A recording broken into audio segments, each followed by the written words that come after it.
भारत के प्रधानमंत्री नरेंद्र मोदी के 25 नवंबर को हरियाणा के दौरे पर आने वाले हैं। प्रधानमंत्री का यह दौरा कई मायनों में बहुत खास होने वाला है।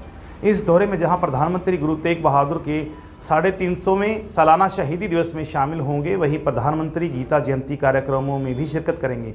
शाम के समय प्रधानमंत्री कुरुक्षेत्र के ब्रह्म सरोवर में महाआरती में शामिल होंगे। प्रधानमंत्री के दौरे को लेकर सरकार से लेकर संगठनों कुरुक्षेत्र में धार्मिक गुरुओं ने तैयारी का अभियान तेज कर दिया है। राजस्थान और यूपी के सैकड़ों कारीगर काम में लगे हुए हैं। राजस्थान से लेकर उत्तर प्रदेश तक के सैकड़ों श्रमिक व कार्यकर दिन रात एक किए हुए हैं। जहां धान कटाई के बाद ज्योतिसर व इंदबड़ी गांव के दर्जनों किसानों की इस जमीन पर 200 बाई 700 मीटर के मुख्य पंडाल के अलावा 30 बाई 60 मीटर में गुरु तेग बहादुर व उनके परिवार के जीवन पर आधारित प्रदर्शनी, 100 बाई 200 मीटर में वीआईपी लॉज, 40 एकड़ में पार्किंग से लेकर 3 हेलीपैड, 2 लंगर हाल के अलावा वीवीआईपी लॉज तक तैयार किए जा रहे हैं।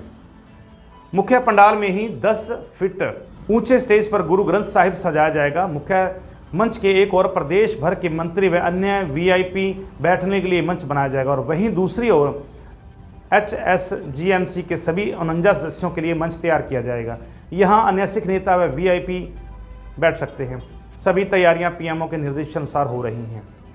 अभी तक कार्यक्रम के अनुसार मुख्य पंडाल में पहले पटियाला से 350 बच्चे कीर्तन करेंगे और इसी दौरान गुरु ग्रंथ साहिब का प्रकाश होगा। इसके बाद ही प्रधानमंत्री देश को संबोधित करेंगे। 5 अकाल तख्तों को भी न्योता दिया गया है। इसमें HSGMC प्रधान जगदीश सिंह चिंडा का कहना है कि सभी अकाल तख्तों अमृतसर साहिब, दमदमा साहिब, पटना साहिब, अनंतपुर साहिब, हरमंदिर साहिब, नांदेड़ साहिब के जथेदारों को भी न्योता दिया गया है।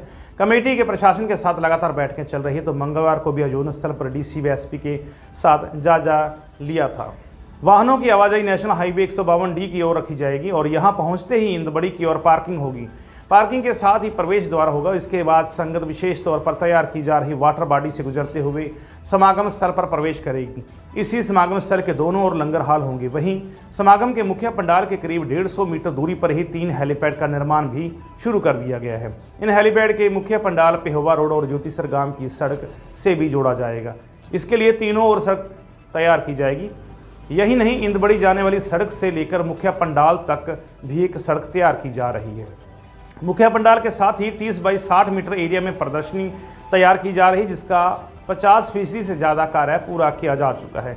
इसमें श्री गुरु तेग बहादुर जी महाराज में उनके परिवार के पूरे जीवन में संघर्ष के चित्रों के जरिए दर्शाया जाएगा।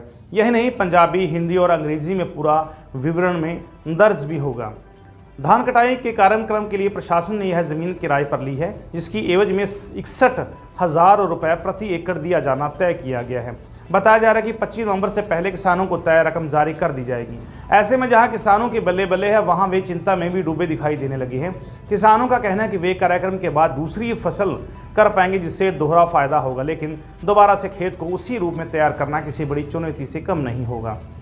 आपको बता दें कि कार्यक्रम में प्रदेश से लाखों की संख्या में संगत पहुंचने का दावा किया जा रहा है।